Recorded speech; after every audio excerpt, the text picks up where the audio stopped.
À Paradoxe, nous recevons des adolescents de 11 à 25 ans pour des traitements courts et gratuits de 16 consultations, comme les CPCT. Un certain nombre de ces adolescents et adolescentes nous font part des idées noires qui les envahissent.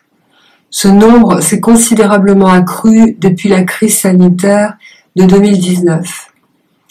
Les bouleversements qui jalonnent l'adolescence et l'irruption du sexuel peuvent plonger dans un éprouvé d'embarras, de détresse et de solitude extrême, conduisant certains au bord du passage à l'acte suicidaire, faute d'avoir rencontré un accueil ou logé dans la langue cet éprouvé qui les envahit. À cet âge de déconnexion de l'enfance, d'éloignement des référents familiaux, d'injonctions multiples quant à l'avenir, à l'heure où l'horizon du futur semble de plus en plus incertain, sortir de la scène peut s'imposer comme la réponse à l'angoisse.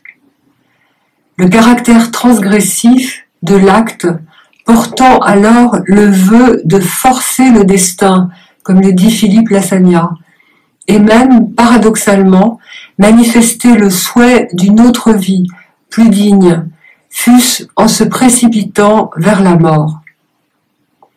Lacan, dans le séminaire L'Angoisse, où il distingue passage à l'acte et acting out, souligne que Freud a fait du laisser-tomber, du Niederkommen-lassen, le corrélat essentiel du passage à l'acte. Lacan en déplie la structure en ces termes. Le moment du passage à l'acte est celui du plus grand embarras du sujet. C'est alors qu'il se précipite et bascule hors de la scène. Comment réouvrir avec tact pour chaque sujet que nous recevons dans ce plus grand embarras un lien à la parole court-circuitée? Comment élargir ce court-circuit pour que la langue de l'adolescent se revivifie? C'est ce que notre clinique à Paradoxe soutient pour avoir chance d'accompagner celle ou celui qui vient consulter jusqu'à un engagement nouveau dans son dire qui peut faire acte et qui peut lui permettre une séparation de ce qui l'envahissait. Nous nous retrouvons le 19 avril pour en parler.